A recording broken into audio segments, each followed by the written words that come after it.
good morning. I'm Aaron Heiser of Maker's Leather Supply, and the first thing I'd like to talk about is, do you hear that? If you watch a lot of my videos in the background, all you hear is and that's the air conditioner that used to be right there over my shoulder. This room gets pretty hot without it. So, finally saved up my pennies and I bought a mini split, and it is whisper quiet. And so now we don't have to deal with that when we do our videos. So I apologize for the 200 and something videos that have already been produced, but in the future, hopefully the sound quality is going to be a little better without that thing. So, all right, moving on. This is the first of 3 videos building this right here. All right, this is the toolkit. So when you open it up, it has room for all your stamps inside. Okay, we're going to do 3 different videos on this build. Today we're going to do the tooling of the panels. Don Gonzales produced a hell of a tooling pattern for this. And anyway, there's a top panel, or there's a front panel and a top panel and a piece on the handle there too. In this video we're going to tool the top panel, but the front panel has the same kinds of leaves and flowers, and even the handle has the same kinds of scroll work and leaves on it. So on video, I'm just going to tool the top one for the folks that might need a little bit of help figuring out, how the pattern works. Then we're going to do another video where we put together that insert that you saw there, because we sell it as a flat pack. It will be, you have to put it together. So using all the nuts and bolts and everything that come with it, it is a flat pack and you have to put it together. It's super easy to do, but I'll show you how I do it and hopefully that'll make it easier. Then the third video will be the actual build video, building our tool kit. Okay? So without further ado, let's get to it. We're going to tool the top panel of this bag. Alright, first things first, I have a piece of 6 to 7 ounce tooling leather. If you bought the project box, this was included with your box. This is our imported leather. Really great stuff. I love tooling this stuff. Anyway, I went ahead and put some packing tape on the back. See how it's shiny? That'll keep it from stretching while I'm tooling it, okay? If you've ever tooled anything and it starts to form like a bowl shape, that's why. It's stretching. So if you put some tape on the back, that'll help. Then the other thing I have here, this is picture frame matting. Like if you look at a nicely framed picture, it's got the little matting around it. That's exactly what this is. I get it from Hobby Lobby. I think it's now $11 for a giant sheet of this stuff. I cut it into a bunch of little squares. I've forgotten to use it quite a few times in my videos, but you can get some incredible depth when you're using this stuff. I can tool a piece of 2 to 3 ounce leather and make it look like 8 to 9 ounce leather if I'm using this, because it allows you to, it's basically squishy cardboard, and it allows you to basically tool through the leather, if that makes any sense. So like when you're beveling, I mean, you'll just get incredible depth using this stuff. So I challenge you to try it out. You may love it. Alright, but what I'm going to do is I'm just going to take a real quick piece of double-sided tape here, and I'm going to stick this thing to my desk so that I can see, like, as long as my leather is on it, then it'll be in frame for the camera, right? So I'm going to put some double-sided tape on my desk here. Then I'll put my matting on the desk. Make sure it's nice and squared-ish. I don't think it's exactly cut straight, so it'll be alright if it's not square. Alright, and then also I went ahead earlier and gave this piece of leather a nice heavy spray with some water, and now it's cool to the touch, so it's ready to tool, but yet it looks natural. It looks like it's original color, so it is ready to go. We have the patterns that Don drew for us. Okay, there they are right there. We're tooling the top panel right now, which is this one right here. It's the taller but shorter one versus the front panel is the shorter but wider one. And then of course we have the handle one too. So anyway, this is the one we're gonna tool, okay? And first thing I'm gonna do, I'm gonna lay out a border, and then I'm gonna put the tooling pattern on and do it that way. And the reason I'm gonna do that is, if you look, this tooling pattern fits really nicely on the leather. You can set it on the leather and just draw it out. But I really do want a border around it, And so I'm going to do the border first and then put the tooling pattern within the border to make sure that I don't accidentally go over any of the sides of the border. So I'm just going to take my wing dividers here, and I'm actually going to do a the word is beaded border. Okay, see how it's 2 cut lines right there and then my sew line on the outside of all that? That's what I'm going to do. I really like a beaded border, which is basically a double cut border. It adds a little bit of class to it, I think. So anyway, I'm going to take my wing dividers and just draw me a border. Then I'm going to widen them out a little bit and draw me another border, and that will be my 2 cut lines. Leaving this is about 3/16 of an inch wide or so. I just want to make sure I got plenty of room to sew. Okay, and then the actual cut border, where I've cut 2 lines, there'll only be I don't know, 1/8 of an inch or less between them. Okay, it doesn't need to be wide, it just needs to be there for me. Again, you can just do one border and cut and bevel it, but I really like the look of the 2 cuts. They do make special swivel knife blades that have 2 blades called a beater blade. I have one. I use it sometimes, but honestly, I just cut them both out with my swivel knife and keep going. It's good practice to be able to try to follow the line and make it perfectly parallel, and so that's what I do. All right, so there's my 2 drawn lines. Okay, I'm gonna get my swivel knife out and I'm going to strap it up right quick. We're gonna cut those lines.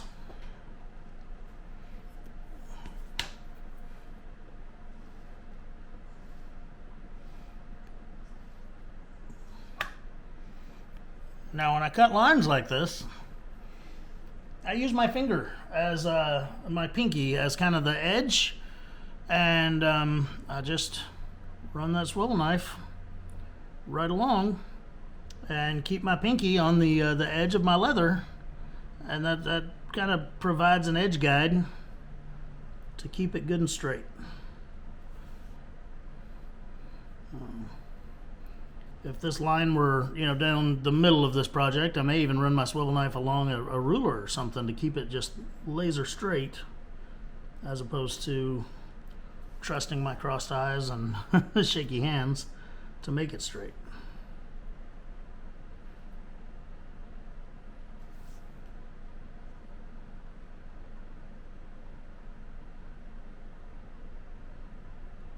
All right, so there's one. Now I'm going to move in and just do the other one real quick.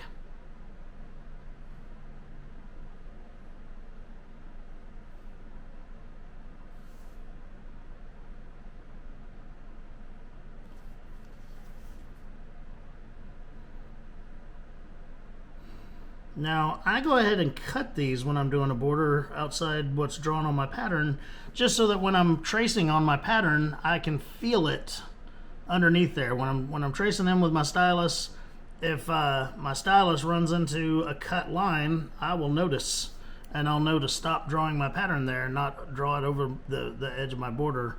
If I just drew these on here, then I could accidentally draw my pattern outside of my border. But again, you can put the pattern on and then draw your border to match the pattern afterward. This is just kind of my way of doing it. Okay, I'm going to cut the pattern out of the paper here and lay it on there and show you what that looks like. I'm just going to cut it out with the edge lines where it will be on the edges of the leather. So I'm going to cut those out with the scissors here, and I'll be right back. Alright, so apparently when I printed this, I did not sell it to print it at full size, and that's fine. The ones I'll send out in the pattern packs and everything, they will be printed to full size and they'll match that border. But that's okay, because once again, I need it actually a little bit smaller anyway, because my big old wide double border there, that helps me to line up my edges on the outside here. Okay, so all I'm going to do now is just take my trusty little stylus here, and I'm going to trace all of these lines straight from the paper onto the leather, being very careful to always maintain a hand on it, okay? Because as I take and peel back the paper to make sure I didn't miss any lines or anything. If I don't keep my other hand on it, it will move, and that's going to affect tracing more of the rest of the pattern. Okay? A lot of people will trace their pattern to a piece of tracing film and then put that on the leather and everything. I don't like it for two reasons. One, now you're tracing it twice, that takes a lot of time. Two, I feel like you lose some of the originality of the pattern, because if you slightly get off the line here and then you slightly get off the line again when you're tracing it onto the leather, there's your issue. Okay? So I don't normally do that. If I want to make sure that maybe this leather or this paper doesn't get wet, I might put tape on the back of the paper or something like that. But generally, this is going to be a one-use pattern. I'll trace it straight on. One of the biggest things you want to remember is when you're tracing off of paper, pull your stylus to you and it'll be fine. Push it away from you and there's what's going to happen right there. You're going to rip your paper. Okay? So you don't want to do that. Sorry about that. So anyway, always have your stylus pulling towards you and you won't accidentally rip your paper. Okay? So I'm going to trace this on there, and when I come back, we're going to start swivel cutting. All right, got my pattern transferred to my leather. Now, the very first thing I'm going to do before I start swivel cutting it is I'm going to put a flower center in the middle of that flower. And I do that so that when I do my petal cutouts, I know where to stop them, and I don't accidentally run them into the center of the flower. Okay? So let me just find a creative flower center here. I'm not going to go too creative. I'm just going to use my standard 12 seed center here. And there it is. Okay? So now I'll use that as the basis to cut my swivel knife lines. Okay? So once again, I'm going to strap up my swivel knife here, make sure it's good and sharp and ready to go. And I'm going to start cutting. And I'm going to cut the flower and the leaves first, and then I'll cut all the scroll work in the background. And when I cut the flower, I'm going to start with, if you look at a pattern, let me bring this up so you can see. Every flower has petals sitting on top of each other. This petal right here is on top of that petal. This petal is on top of that petal. It's also on top of this petal, which is on top of that petal, which is on top of that petal. And I'm going to cut them out in that order. I'm going to cut the top one, then that one, then that one, then that one, then that one. And the reason I do that is if I cut out the back one first, then when I take my swivel knife over here where it's going to go underneath this one, I don't want to accidentally cut into a flower that's on top of it. Okay? You do all of your cutting and beveling in that manner. You figure out what's closest to you in the 3D pattern, and you cut the things closest to you first. Okay?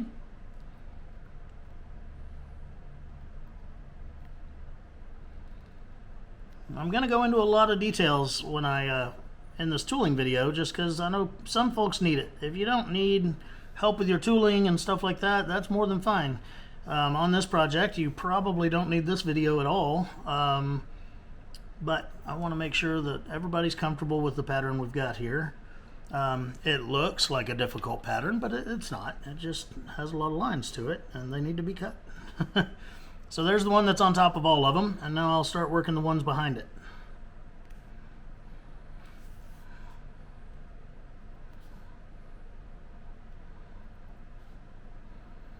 This is not my favorite flower to do, but again, Don was gracious enough to draw this pattern for us.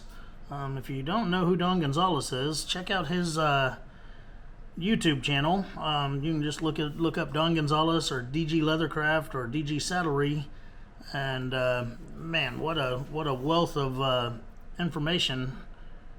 But it's hard to think that somebody's watching one of my videos that hadn't already seen one of his. He's got quite a larger following than me. All right, so cutting out flowers. Now when I do all the scroll work too, I'm gonna fast forward the video and it's gonna look pretty fast. But I'm doing the exact same thing. I'm figuring out which scrolls, which stems are laying on top of others, and those will be the ones that I do first.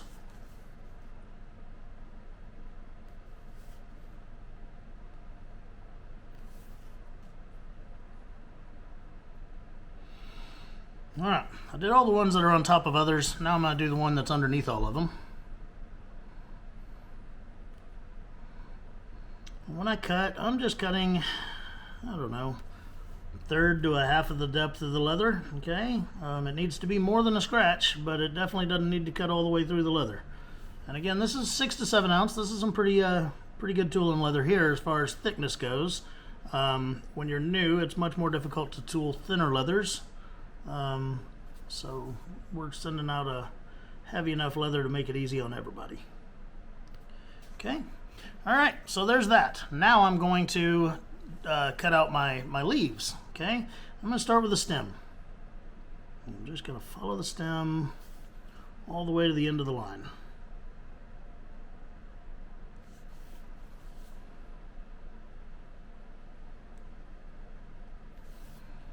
And I'll tool all this in the same order. I will completely tool my flower and my leaves, and then I'll come back and tool all the other stuff, the floor, the scroll work, and everything else. Now these leaves have layers, I guess you can say, in the actual sides of the leaf, and I'm going to do it accordingly. I will start at the end of the leaf, cut that line, then I'll come back behind it and cut that line so that it's layered accordingly. Okay, and then we're going to bevel it the same way, and it'll be a really nice, like, look like parts of the leaves are curled under other parts and stuff like that. And I'll come over here and do the other side of the leaf the exact same way.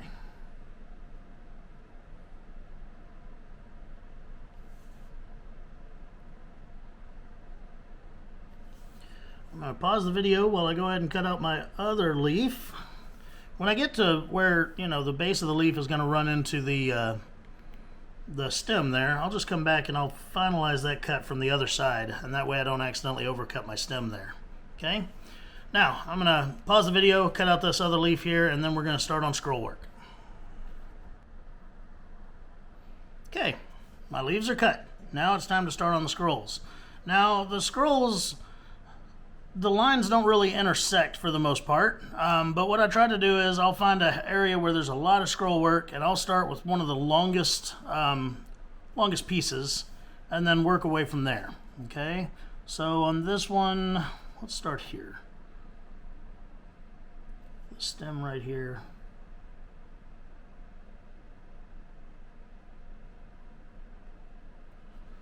Okay, and then a lot of the time the center scrolls, you know, the ones in the middle of this whole mess of lines here, those are going to be the ones that are higher up. So I'll kind of do all the middle ones and work my way to the right and the left side of something like that. Again, a lot of them don't intersect though, so it's not as important as when you're doing the flower petals and things like that, but still an important detail.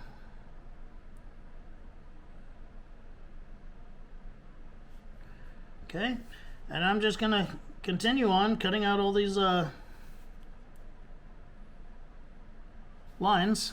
Again, I'm just going to make the video go really, really fast so that you can, you don't have to watch me sit here and cut these out for 10 minutes, but it'll probably take me about 10 minutes to cut them all. Okay, so here we go.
so there it is. All the lines are cut, and it's time to start working on the actual tooling on this thing. So when I come back, I'm gonna grab some tools and everything. When I come back, we'll start by beveling the border. I always bevel the border very first thing, just so that when I'm beveling everything else, I don't accidentally cross over that border once again. But then I'll do the flower, then I'll do the leaves, then I'll do all that scroll work. So I'll be right back. Alright, as mentioned, I'm going to bevel the border first. And I don't need it to be all crazy deep or anything, so I'm just going to use a push beveler. Okay, this one's made by Barry King. Great little tool. Takes some learning to get used to using it without messing up. But if you just push it along, it lightly bevels things like borders and really makes them look nice. On the one that I showed as an example at the beginning of this video, I actually used a push beveler to do most of the scroll work, and it's fast and it's easy, but I don't like that. One, it's smooth. I like checkered tools. For anybody that has watched me tool before, I really like checkered tools. And then also, yeah, if you're doing it smooth, to me, it doesn't hold all the antique and stuff that checkered tools do. You know, 6 in one hand, half a dozen in the other. It does the job, and it does it well either way. So there, I've done the outside of the border. Now I'm going to do the inside of the border, which is a little more tricky because I need it way over here on this edge where I'm normally holding the leather.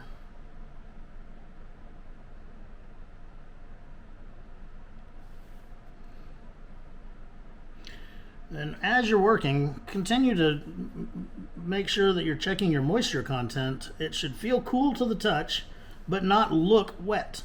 Okay, if it looks wet, it's too wet. A lot of beginning toolers are like, man, it's not tooling very well. Maybe I should get it more water on it, you know? And they end up getting so much water on it that that's now their problem. It's too wet. A lot of the time, if your leather's not tooling well, it could just be that you don't have good leather. Not all leather is created equal, unfortunately, and you know, the expensive stuff usually tools better. You know, things like Herman Oak and Wicked Craig, stuff like that. Again, this is our imported leather. It's tanned in Turkey, and the brand name of it is Sapichi, and it tools great. I really love to tool this stuff. It's one of my absolute favorite ones to tool, and you can still get some great color and stuff out of it. If you notice, it's a lighter colored leather than, say, Herman Oak, but you can, with your dyes and oils and stuff, you can maintain and achieve a lot of great colors with it. Anyway, so my border is beveled, and now I'm going to start working on that flower. And the first thing I'm going to do is center shader. Okay, there's a couple of different ones out there. This one is made by Clay Miller, but most people have this one right here, and it's made by Barry King. It's got a concave and a convex side to it. You'd put that concave side right up against your flower center, tilt it towards the flower center. You don't want to see the whole thing. You just want to see you want it to disappear. And you go around the flower center. But I really like this one that Clay Miller made me some years ago. His mentor taught him how to make it this way, and honestly, I like it for two reasons. One, I like the look that it gives, and two, it doesn't look like everyone else's flower center when I'm done, because not everybody has this tool. So probably gonna have to back this camera up a little bit. It's pretty close to my maul. Let me do that right quick. I'm gonna back it up, but then just zoom it in a little bit so I don't accidentally hit it in my backswing here. All right, now important to point out, every time you hit the flower center shader, no matter which one it is, you don't move it over the entire width of the tool. You move it about half the width of the tool and continue to make sure it's rotating so that it's always pointing away from the flower center. Okay. If you line it up to where they don't overlap, then you're going to have individual hits that you will be able to see in your finished project. Okay.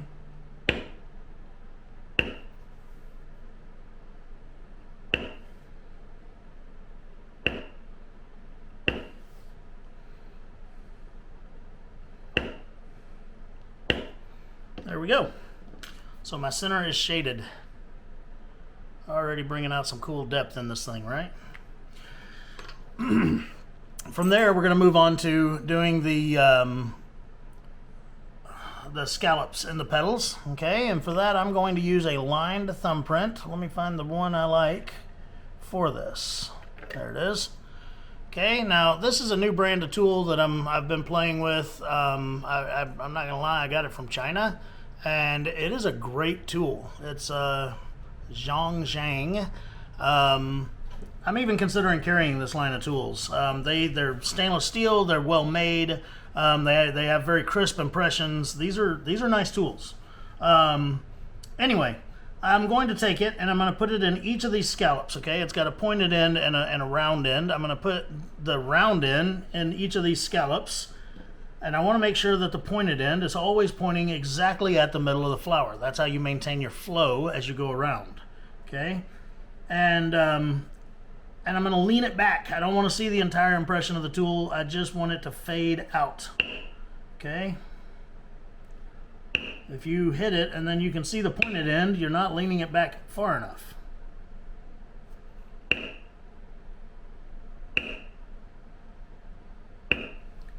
Okay. And then you got that. All right. And as I go around the flower, it's going to look great. And once again, putting it in the scallop, making sure the back end of it points exactly at the center of the flower and going around. I am not worried about it accidentally kind of overlapping onto another petal, because that's why I haven't done my beveling first. Once I bevel it, that'll clean all that up and everything's going to be great.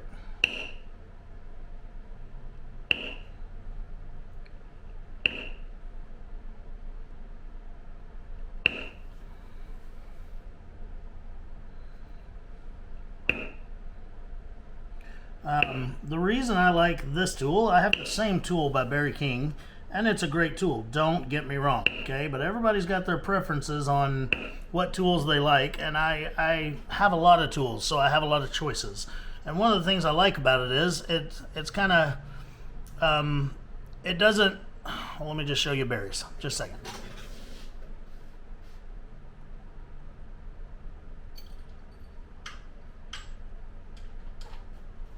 Alright, here's one of Barry's. One, it doesn't come to a point on the smaller end, okay? And that's not that big of a deal. Actually, it makes it to where it's a little bit more versatile, because then you could use the smaller end instead of the bigger end if you had a smaller flower. But what I really like about this one, Barry's have kind of a flat edge on the sides of them. And again, you're only doing the back half of it. It's not that big a deal, but I like how these have a constant contour around the edges of them, okay? And Barry may make a tool like this, I don't know. I haven't seen one yet, but that doesn't mean anything. Barry makes thousands of tools that I've never seen. Okay.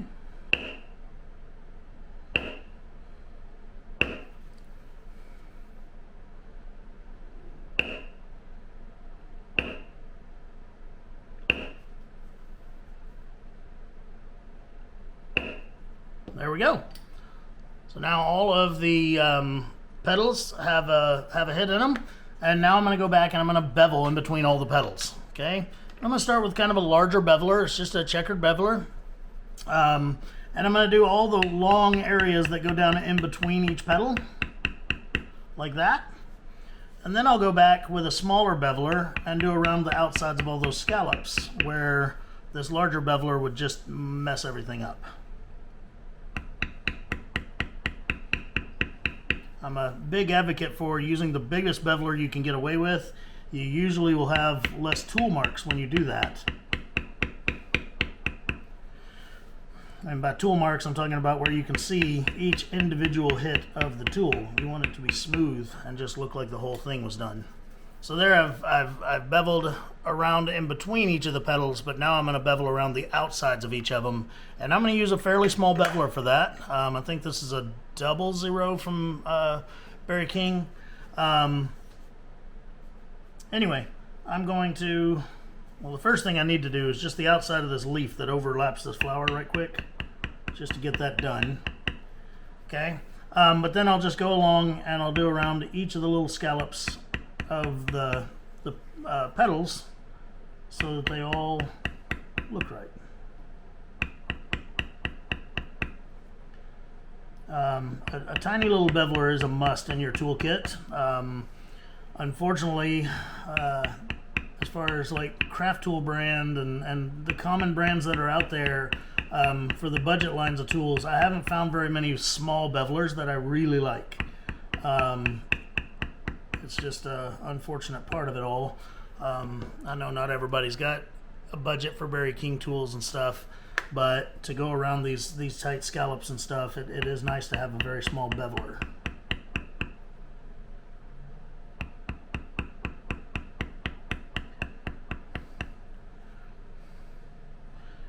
I have a lot of people, I was one of them too. When I started tooling, you know, I'd look at Berry King's tools, and a beveler like this, I believe, is $30 or $35.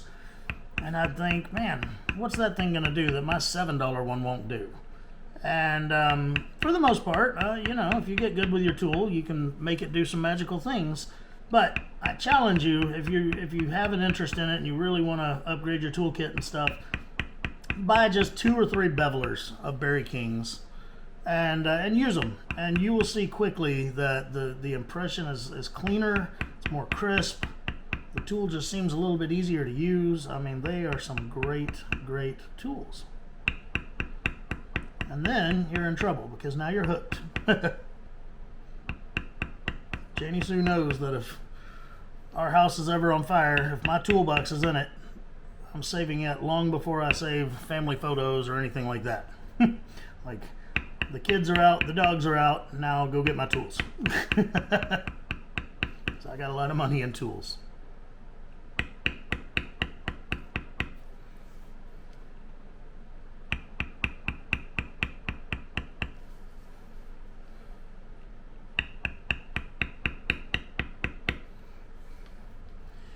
All right, we are almost done. We got another petal and a half to do the scallops here. And then there's only one more tool I'm going to use on this flower, okay?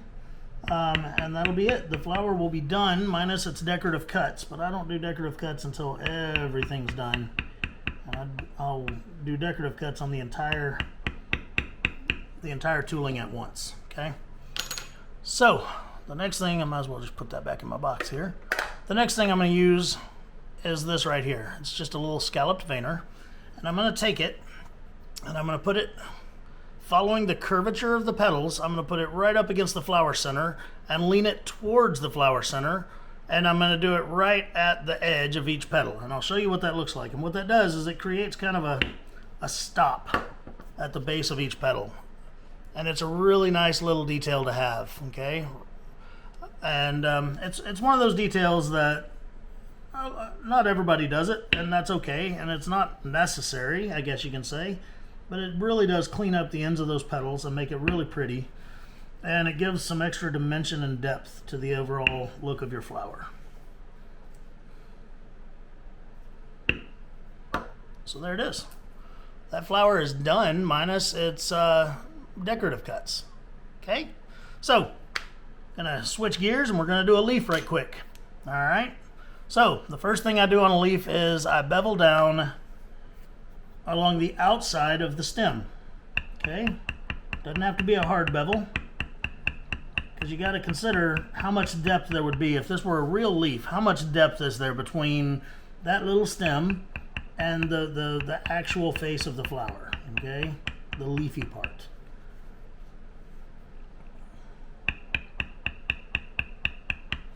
Okay, so lightly beveled along both sides, and now I'm going to use what's called a leaf liner, okay?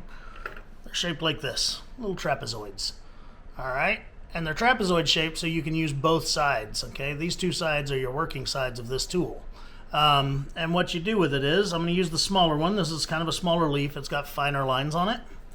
Is you take that little trapezoid shape, and it's going to create lines basically on this leaf going out, basically going down and out of the flower from the base to the end, okay? So I'll hold it, I'm going to lean it back, okay? You don't want to see the whole trapezoid, you just want to see lines that disappear into nothingness. I'm going to walk it around there.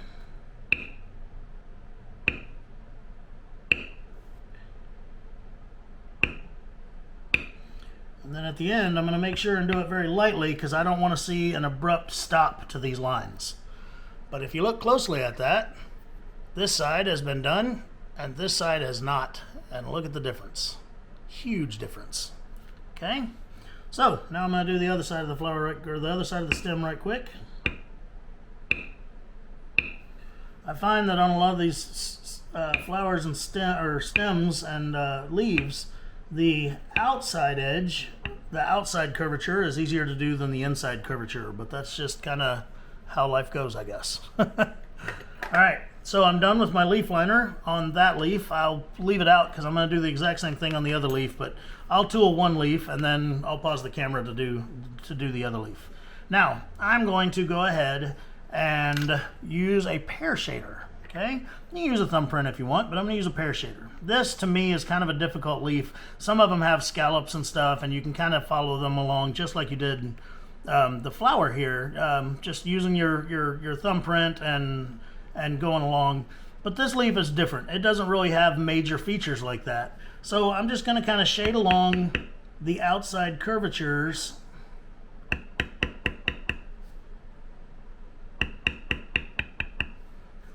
like that. See, once again, I've done one side of it, but not the other.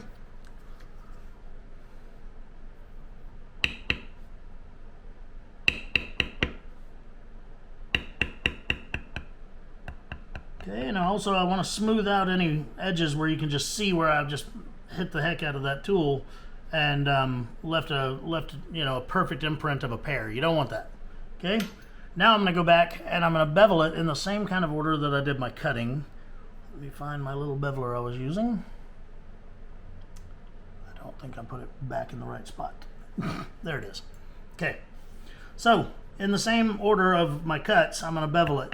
So I'm going to start with the tip of the flower and bevel it all the way back here where it overlaps itself, and then I'll start on the next one.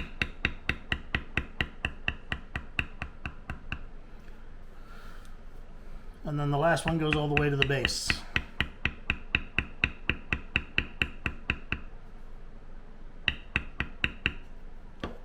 Okay. Now I'm going to do the same thing on the other side. Start with the tip, and then do the ones behind it. And that's how you get that nice layered look, and it looks very third dimensional. And it doesn't just look like a flat leaf anymore.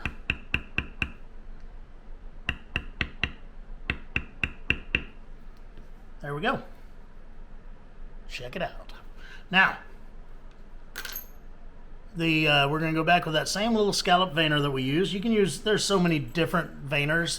This is just my favorite one to use. And I'm going to go along, and some people will put their veins where they kind of go out and up. I like mine to go up and out. So the difference would be holding it shaped this way versus holding it shaped this way. Okay? So I'm going to take it and just put it along there, and I'll give it 5 or 6 hits on each side of the leaf. Going along, making sure to follow the curvature of the leaf. Okay, if the leaf turns, the veiner needs to turn. Now again, this is one of those where the inside of the leaf kind of stinks, but the outside is really pretty. I get a lot more flow out of it going around the outside, So there we go. Now this leaf is also completed with its tooling, but there will be some decorative cuts and stuff that come later.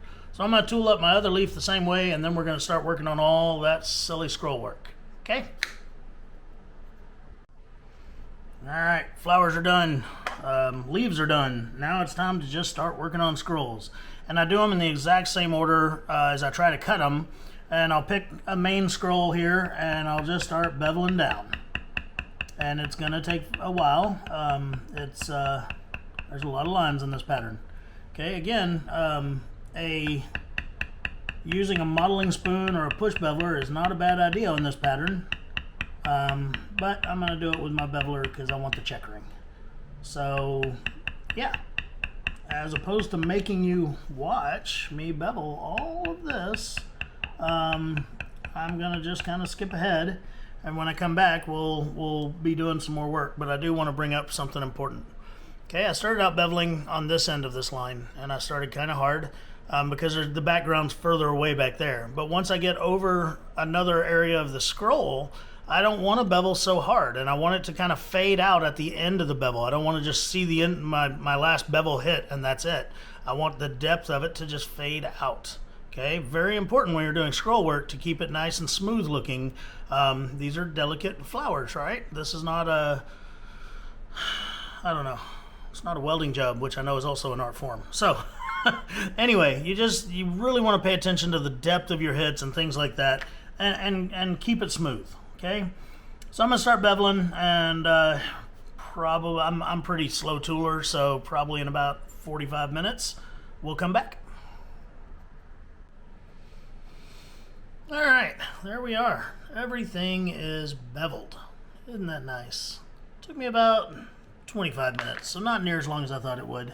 Again, I'm not the world's fastest tooler. I get distracted easily and stuff like that. But now I'm just gonna add some thumbprints throughout it. You can use a pear shader if you want. As a matter of fact, you know what? I'm gonna use a pear shader. I like my pear shaders. Let me grab my other size here.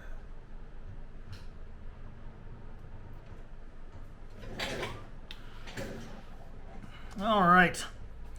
So here I've got just a couple of small checkered pear shaders, and I'm gonna go and basically everywhere that there's an end of a leaf or a scroll work, a long leaf there, I guess you could say, I'm going to do just a little bit of shading. Okay, so super easy, not a lot to it, just add some texture in there. Okay, so there's that one right there I just did. But I'm going to go through, and all of them that are big enough to receive something like that are going to get it.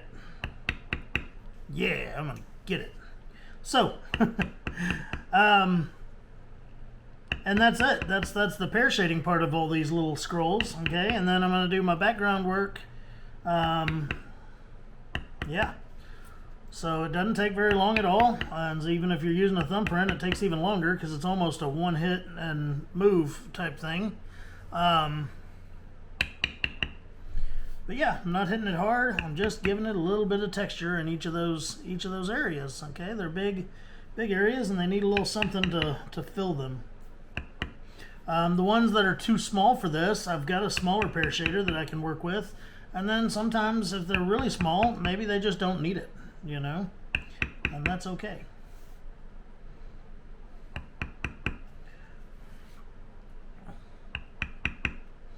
There we go.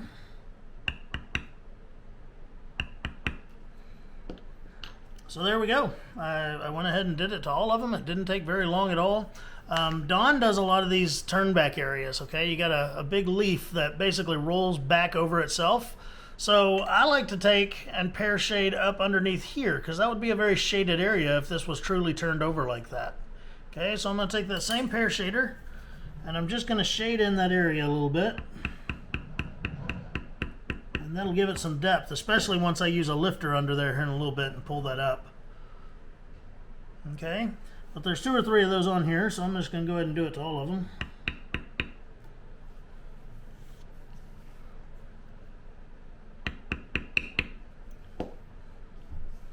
There we go. Easy peasy, right? Nothing to it. All right, now I'm going to do all my background work real quick. Okay, now backgrounding, there's a bunch of different ways to do it. Myself, I like little matting tools. Okay, it's just a small checkered flat tool. That's all there is to it. Some people will do bar grounding. Bar grounding is awesome, and it looks awesome. I'm not a bar grounder. Everybody has their preferences and how they like to do things. I don't like bar grounding just because I like to kind of do my own thing sometimes. All right, but I'm going to take my little matting tool, and everywhere that there's not a leaf or a flower or whatever, I'm going to use my matting tool and press that area down, and it's going to give the whole thing a lot more depth. All right, so I'm going to go along doing that. I have several of these. I've got bigger ones for bigger areas. I've got smaller ones for smaller areas, but I also have one like this. It is teeny tiny, and it's extremely sharp on one end. Okay, and I will go around this entire pattern, and let's say this area right here. See where that scroll and that scroll lays on top of that scroll. Well, it's very hard to bevel inside of that little notch right there where those two join. So I'm going to take this very sharp little matting tool, and I'm going to put the triangle, the sharp end of it in there, and I'm going to lean it really hard towards that, and I'm just going to give it a light tap. Okay, and that's going to give a very nice, crisp definition to that transition where those two pieces come together. Okay, and I'm going to do that at every single point that I can find where two of those scrolls come together, and it's really going to add to the crispness of everything. Okay, everything gets kind of mushed together when you're beveling sometimes, and that's okay, but if you can put another accent in those locations, it'll turn out a lot nicer. And it's one of those little details that many people wouldn't even notice, but it just, again, every little detail you put into a project all adds up to the total thing, the total outcome. So everything that you work hard to do, all those tiny little details, then you will have a greater finished product at the end. Okay? So anyway, I am going to continue matting down all of this background and doing those tiny little areas, transition areas, and when I come back, we'll start using the next stamp. Alright, so that definitely puts some depth and some definition into all that. So next thing I'm going to do is I'm going to take a small camouflager, okay, and I'm only going to use it in one spot on this whole thing, and that is the bulb of this flower, the stem that becomes the bloom of the flower there.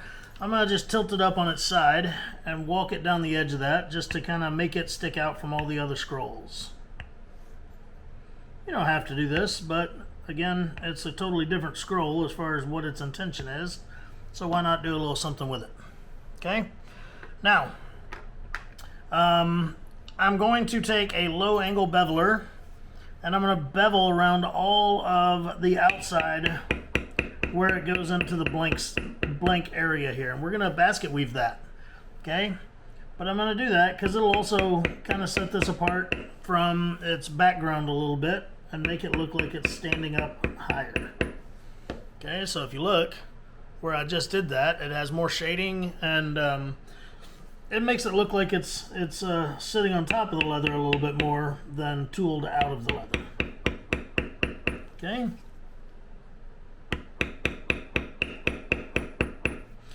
I absolutely love patterns like this that combine a little bit of floral with some blank space, that you can do something like the basket weave or geometric pattern. It just really is a nice touch to be able to do a little bit of both. And I like that it's not a huge area that I can basket weave. And the reason I like that is I'm not that great at basket weaving. And if, you know, people do these whole notebooks and stuff that are all basket weaved out and everything, I will definitely lose track of my pattern somewhere in there, and it won't all line up like it needs to if I try to basket weave something that large.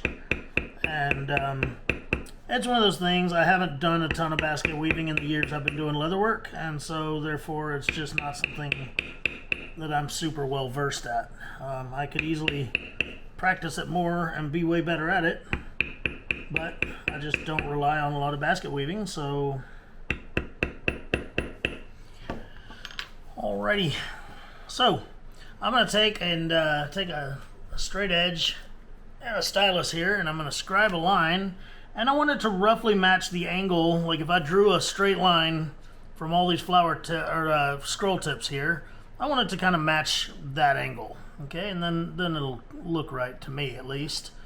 There may be another way to do it, but that just seems logical to me that it would be that way. Okay, so draw a straight line there. I'm going to get just a plain like rope basket weave. Nice size little basket weave here. I believe this is the 1.5 size from Barry King. It's just a regular old rope basket weave. Okay.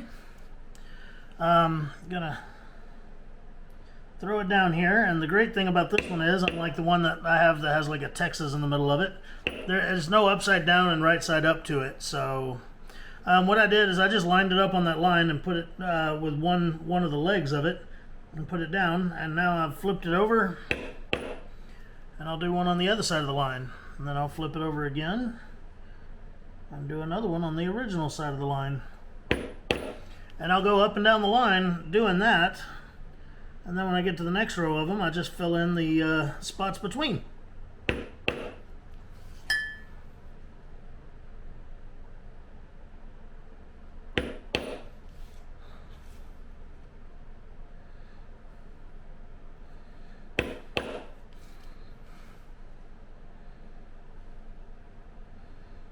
Okay, and when I basket stamp, I am overlapping the legs a little bit. Okay, some people will stretch it out and line the leg up tip to tip, and it's too much space. You want to overlap those legs on most basket stamps. There are some that are meant to be different ways, but most of the standard basket stamps are meant to be overlapped.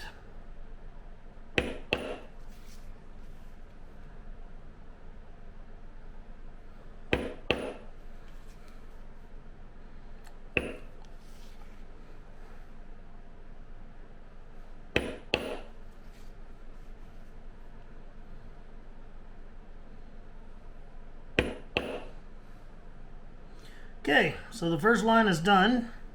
As long as you get it straight, the rest of it should go just fine. Now I'm just going to take and fill in the gaps.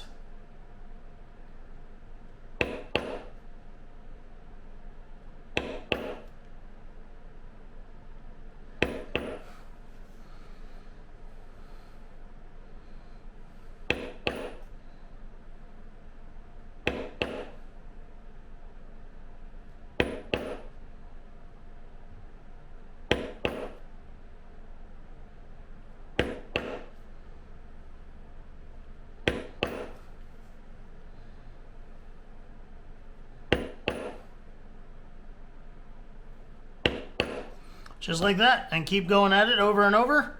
When I come back, we'll have that done. I'll show you kind of how I get as close as I can to the plants themselves, and how I finish that out. And then we're going to do all of our decorative cuts, and we're going to call this piece done. Okay, so I've gotten it to where it's pretty close to the borders here, and then also down here around the flowers. And when you get to something like that, what you have to do is you have to really angle the tool to make it go around things that you want it to go around. You can't turn the tool because, of course, it has to follow the pattern, you know.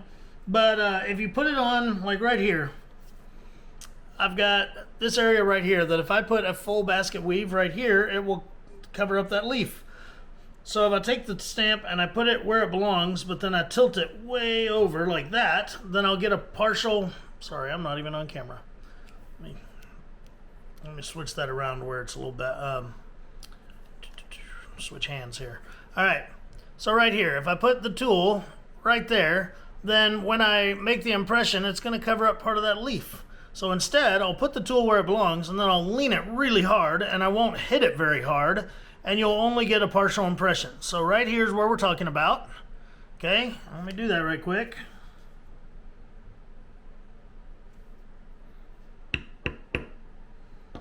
And there we go. Now it kind of finishes out that area a little bit, but it doesn't accidentally put a stamp over my flower. Okay? And I'm going to have to do that in several places here. And then the same thing when I get up here to the top border.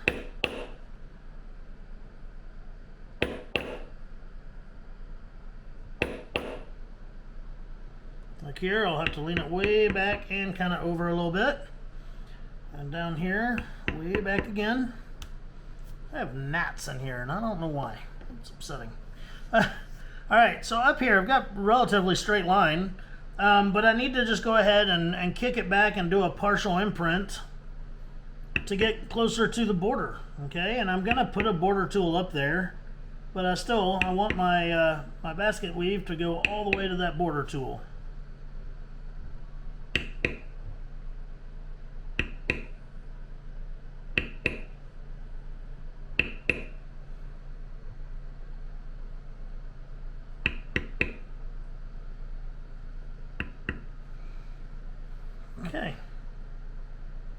couple more hits and we're gonna have all the baskets we can fit on this bad boy. One more there. Now I don't generally put a border stamp around the flowers. Actually I need to do some more of them over here.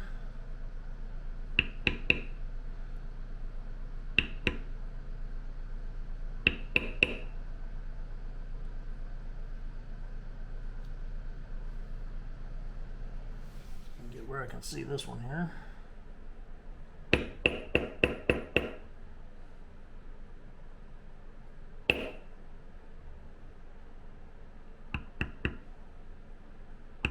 There we go.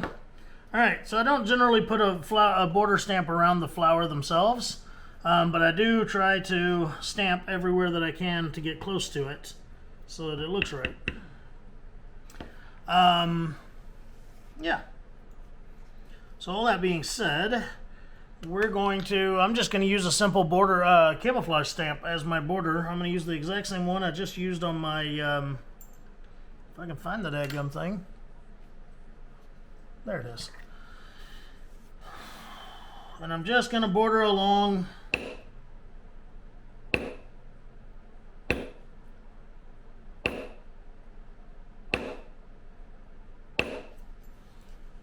the top edge here and then down that one side, and that's it. That's all I'm going to border. But it also makes it to where it doesn't look like this basket stamp should have to go up there where I failed to fill in that area with the floral pattern.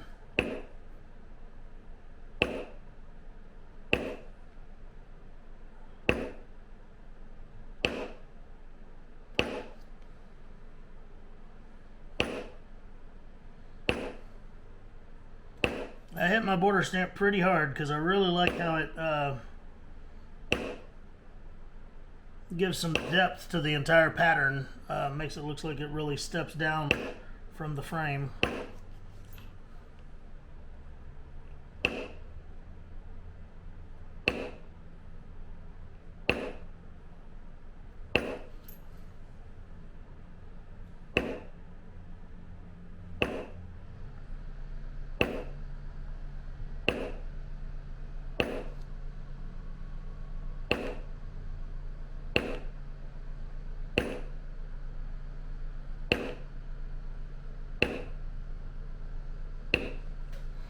There we go. And that really frames it out nicely and makes it look like the basket weave doesn't just disappear into nowhere, right? You can border stamp along the edge of your floral, but I don't really like doing that. If I'm going to do that, then I'm going to draw a border around it as well, and that way I have something to put the border stamp up against. That's my preference. You don't have to do it that way at all. Alright, this piece of leather's gotten kind of dry on me. Get a little bit of moisture content with my spray bottle, and I just very lightly misted it with some water. Now it's time to do our decorative cuts. Decorative cuts are very difficult for many, many leather workers, and myself included. I tell people all the time I don't do good floral tooling, and what I really mean by that is I do pretty good floral tooling. I don't do good decorative cuts. I feel like I really just screw it all up when it comes to decorative cuts. They're slow and deliberate. A lot of people think, oh, I'll just come up here and hash up some of this real quick, and you don't want to go fast on them. You want them to be nice, you want them to flow, you want them to be accurate, you want them to go from a heavy cut to a lighter cut and then almost disappear. I don't know why I'm not good at it. I think it's that one like mental block I have with leatherwork, you know, like everybody's got that thing that they're like, oh, I can't do that. Well, that's me and decorative cuts. But right here, this is about as good as my game gets. These little cuts I'm doing.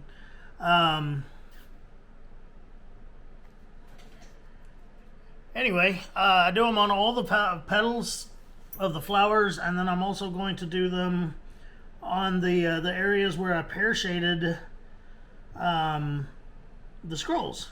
Okay. Now I will tell you that your floral cut or your decorative cuts should also go. They should all flow to the center of the flower. That is a must for the flow of the pattern. Everything comes out from the center of that flower. Okay.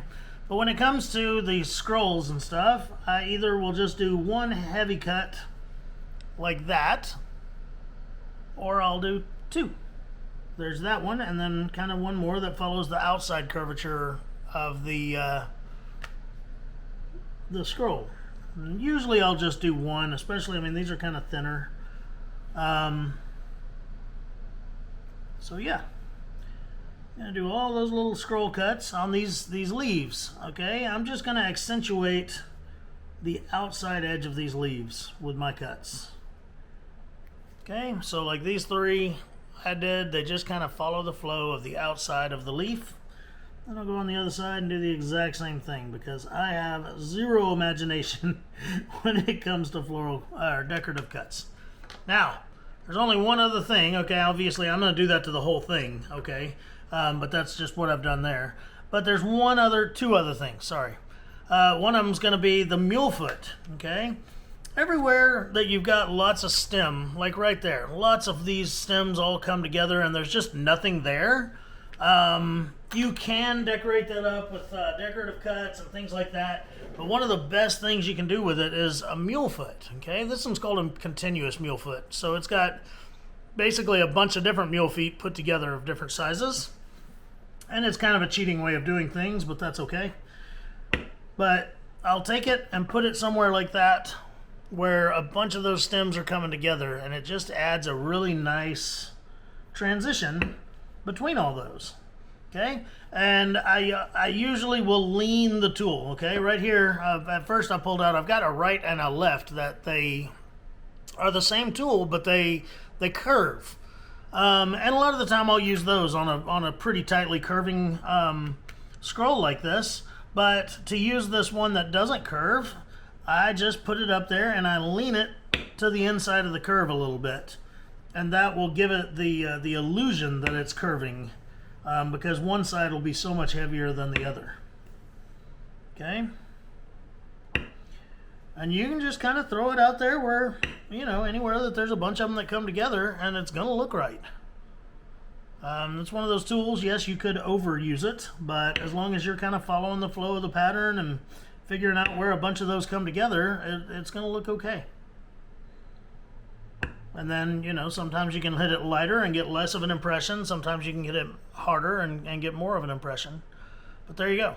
Now, the very last thing I will do when all the rest of that's done is I'm going to take a lifter. Okay, now some lifters are stamps, but I have hand pedal lifters that are you push them. Okay, and under these right here, I'm going to push and lift just a little bit, and it's where that it gives it a whole bunch more depth where you've got like turnbacks and things like that. It really adds another dimension to it because you're lifting it up a little bit, and you're undercutting it some at the same time, and really makes it look like that sucker's just deep. Okay, so there's only 3 on this, but I do like using this tool. I already did that one. There's the third one. I'm going to get a bigger one. These are also made by Barry King, and other makers make great ones. I have some Ed LeBaire ones. I've got some Clay Miller ones. They're really great tools. But those little hand lifters are really nice to use to get some depth on your turnbacks and such. So that's it. Again, this was the top panel for the toolkit. We're also going to do the front panel, but again, it's the same style flower, same style leaf, same style scroll. It's the same.